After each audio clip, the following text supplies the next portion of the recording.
dear students. So let's talk about the DNA replication today. First of all, what is replication? Replication is the synthesis of two DNA molecules from a single DNA molecule.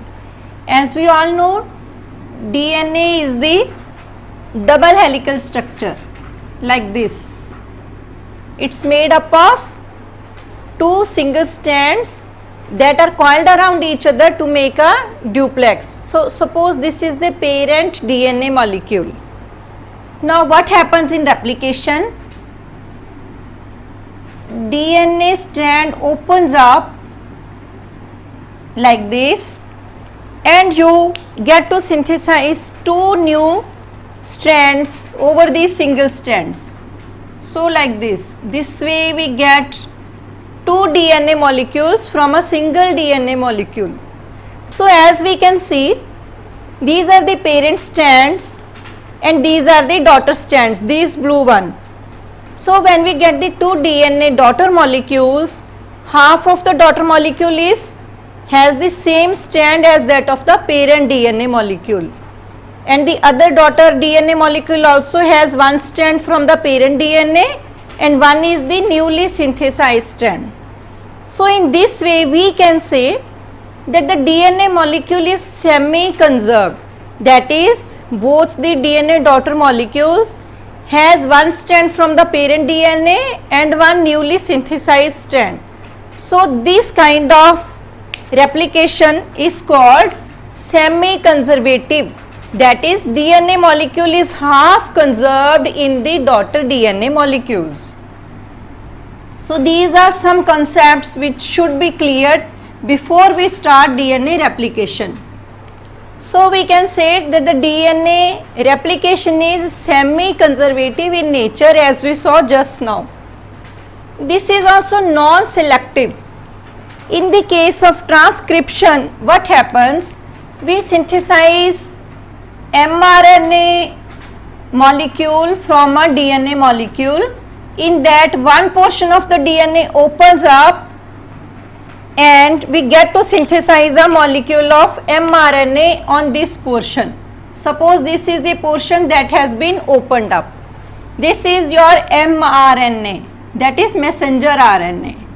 Then this messenger RNA gets translated into the proteins on the ribosomes. The other part of the DNA molecule does not open up and does not take part in the transcription. So it's only the selective part of DNA that takes part in the process of transcription. So we can say the process of transcription is selective. Only the selective parts of the DNA molecule get transcribed at a given time. But in case of replication, once one chromosome starts replicating, as we all know, we humans have got 23 pairs of chromosomes. So all these, or you can say 46 chromosomes. So all these chromosomes, when they decide to replicate, they replicate simultaneously.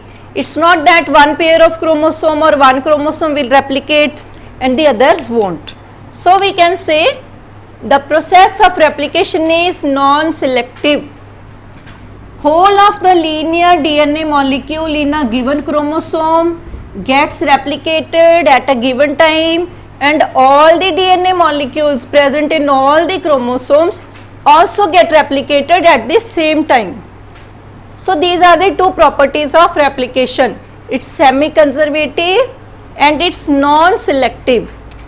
So let's see what happens in replication, how actually replication occurs. This process of replication has been very well studied in case of bacteria.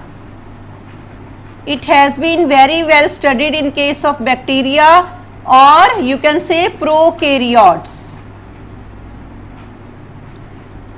This is the model of E. coli. This is E. coli bacteria. It has got a single circular chromosome. So let's see what happens. See, for the replication to occur, first it should start at any given site.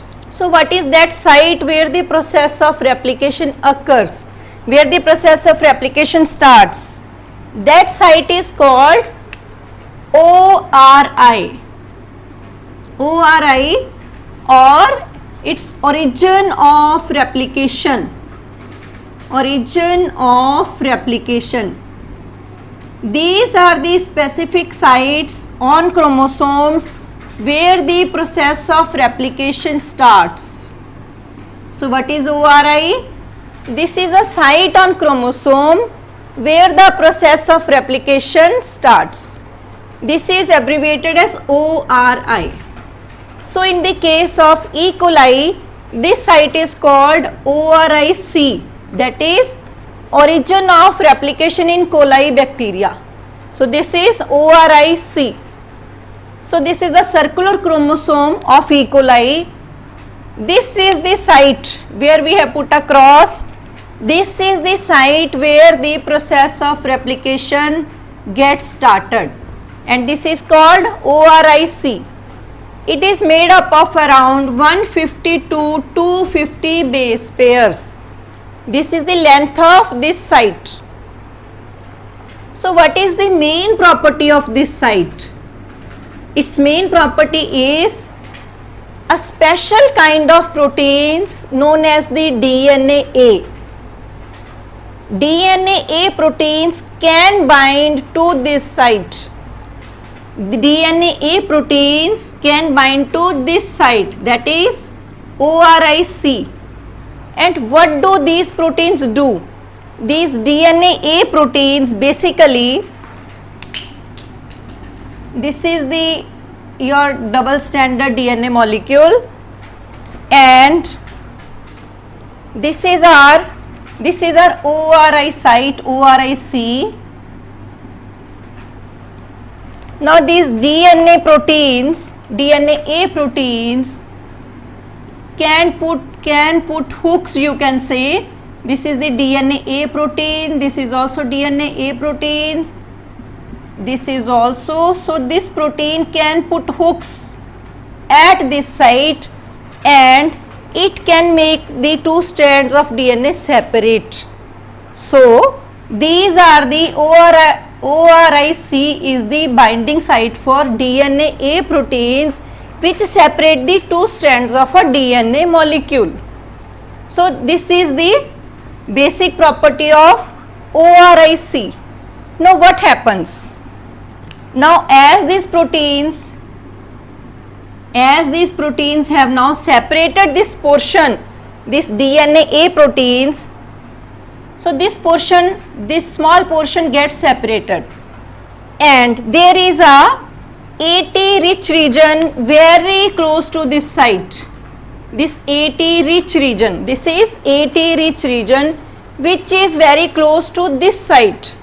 So what happens when these DNA-A proteins separate the two strands? Then very easily this AT rich region strands also get separated. Why? Because as we have seen earlier, adenine and thymine always have two hydrogen bonds, and guanine and cytosine have 3 hydrogen bonds. So as this area is AT rich, so it's very easy to separate the two strands at this portion. So actually what happens, there is a site known as ORIC which is made up of around 150 to 250 base pairs, where a special kind of proteins known as the DNA-A protein can come and bind and start separating the two strands. When these strands get separated, this adjacent AT rich region also gets separated. So ultimately what we get a large area where the two strands of DNA molecules have been separated. So this is the portion. This is the portion where the two strands of DNA molecule have been separated. Now what happens? Now there are special kinds of proteins known as the single strand binding proteins. These are the SSB proteins. So these proteins come and they come and bind to these separated single strands. So what is the function of these proteins? First, they keep the two strands of DNA separated so that there is not re-annealing at this portion. So these proteins which can bind only to the single strands, they keep the two strands of DNA molecules separated. This is one function. And the other very important function is, there are enzymes in the nucleus known as the nucleases, and when there is no nucleus in the case of prokaryotes, then these enzymes can be present in the cytoplasm. These nucleases enzyme act only on the single strands. They find it very easily to break the single strands. So what happens, when these proteins are bound with the single strand, they don't make this strand accessible to the action of nucleases. So they protect this strand also. So till now we have seen there is a portion in E. coli chromosome known as ORIC, which is around 150 to 250 base pairs long, where a special kind of proteins known as the DNA A proteins can bind and start separating the two strands, so that the adjacent region of the chromosome, which is AT rich, that also gets separated. And you have got a large area where the two strands of the DNA have been separated, and now these single strand binding protein come and bind to these single strands. So let's see now. So ultimately what happens, now this portion has been separated, but this portion where the DNA is still in the form of the duplex, that portion also has to get separated so that the process of replication can continue. So what happens, a special kind of enzyme known as the helicase comes. So this enzyme helicase comes, which you can say is DNA B protein. So this enzyme helicase act on both the corners of these separated portion, and it keeps on separating the two strands like this. This is one DNA helicase, it will separate the two strands from this side and it will act on the other side. So we have got a structure like this. This this helicase enzyme is loaded at this site with the help of DNA C protein. So let's see again. When we have got separated this portion and the single strand binding proteins have bound at this site, then there is an enzyme known as the helicase or DNA B protein. It comes at this site with the help of a protein known as the DNA C protein. So what is the function of this enzyme? This enzyme actually keeps separating these strands in one direction as well as in the other direction, as there are two helicases acting on the DNA molecule now. So let's see now what is pre-priming complex. Pre-priming complexes are DNA A protein plus single strand binding protein plus helicase. It means when the DNA A proteins came to this site and the single strand binding proteins came and the helicase came, this whole structure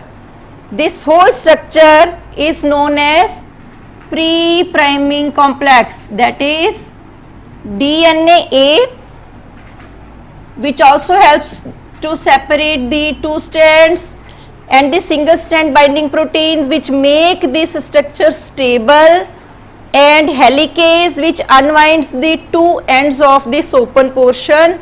This whole structure, DNA A which separates the two strands, single strand binding protein which makes the two strands separated, stable, and helicases which unwinds the two ends of the separated portion.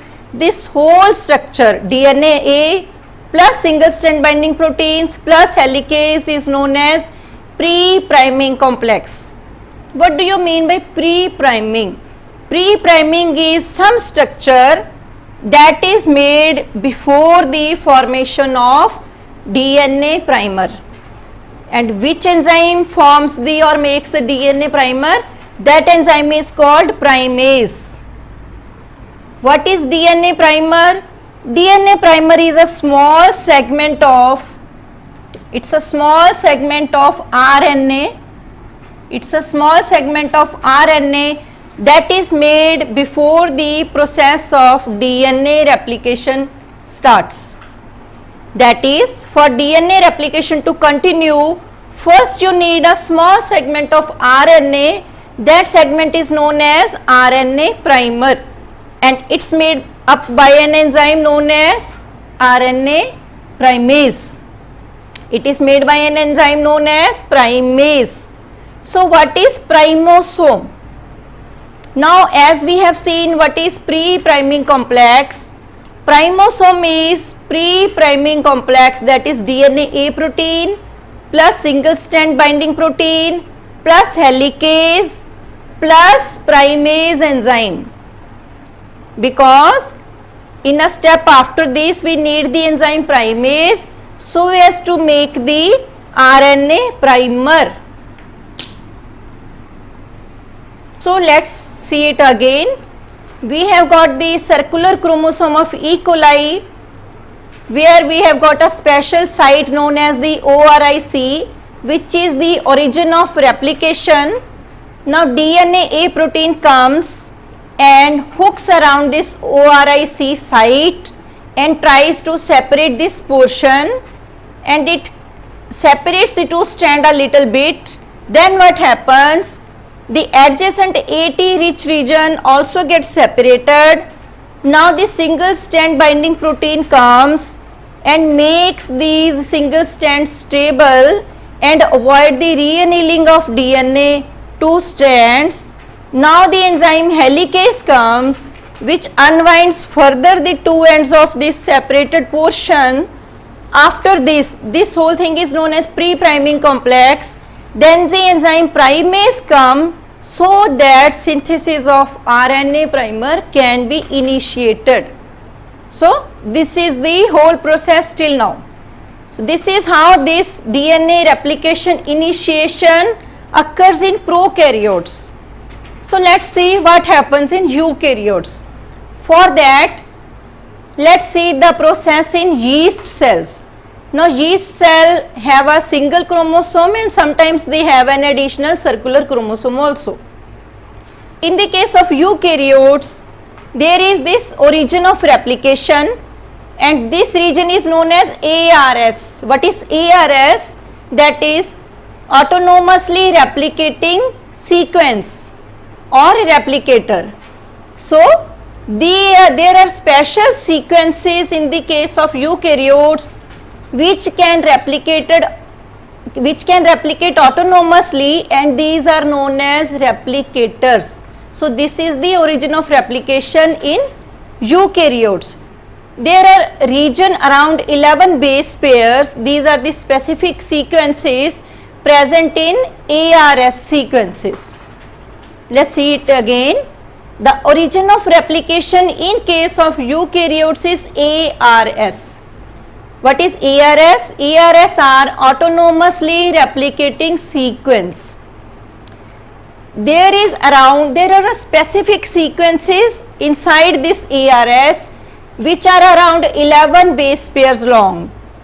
These specific sequences are known as ORE, that is origin replication element.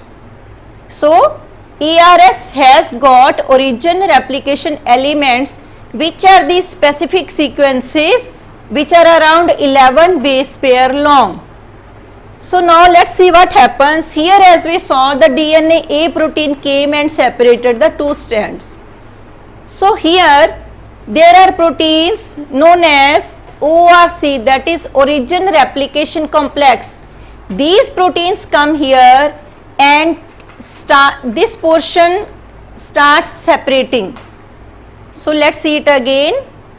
The portion where the replication starts in the case of yeast or the eukaryotes are known as ARS, autonomously replicating sequence or replicators. In the case of higher organisms like humans, there can be many origins of replication in a single chromosome. They say there are around 100 origin of replications in a single chromosome. So this is our origin of replication or ARS. It contains specific sequences which are around 11 base pair long. These specific sequences are known as ORI or origin replication elements. And the proteins which come and bind here to separate these two strands, these proteins are called origin replication complex. The adjacent region, which is AT rich region, in the case of yeast or the eukaryotes, is known as DUE or DNA unwinding element. So as happens in the prokaryotes, here also this ORC comes or the origin replication complex comes and starts separating this region. Then this adjacent AT rich region also gets separated. So ultimately we have got this open portion like this. Now what happens? In the case of prokaryotes, single strand binding proteins came and made the structure stable. In the case of eukaryotes, this function is done by RPA or a replication protein A. This replication protein A comes and bind to the single strands in the case of eukaryotes. Then in the case of prokaryotes, this helicase or DNAB came, which was loaded at this site with the help of protein DNA C. So in the case of eukaryotes, this helicase enzyme came and it unwinded this portion with the help of MCM protein complex or mini chromosome maintenance protein complex. So this is how replication gets initiated. This whole process is known as replication initiation. So let's see again what happens in replication initiation. Replication starts in the case of prokaryotes as well as in eukaryotes at specific sites which are known as origin of replication or ORI. This site is called ORIC in the case of E. coli bacteria, and in the case of eukaryotes this is known as ARS or autonomously replicating sequences or replicators. The adjacent region to this site is AT rich in both in case of prokaryotes as well as in eukaryotes. In eukaryotes, this region is known as DNA unwinding element. In prokaryotes, when the strands got separated, then the structure was made stable with the help of single strand binding proteins. In eukaryotes, the structure was made stable with the help of replication protein A. In prokaryotes, helicase or DNA B with the help of DNA C proteins unwinded this portion. In the case of eukaryotes, helicase with the help of MCM proteins helped in unwinding the two ends of the separated portion. So this is how the process of replication gets started. After this, what happens? The enzyme primase come in the case of prokaryotes, and the enzyme primase, which is a part of enzyme DNA polymerase alpha, it comes and starts synthesizing RNA primer. So let's see how this process of replication continues after the initiation. So this is our RNA primer which was synthesized with the help of primase in the case of prokaryotes, and this is our RNA primer which got synthesized with the help of primase, which is the subunit of enzyme DNA polymerase alpha in the case of eukaryotes. Now we have got two strands of DNA which are separated from each other and this RNA primer here. So after this we can start synthesizing our DNA other strand so that we get a molecule of DNA double helix.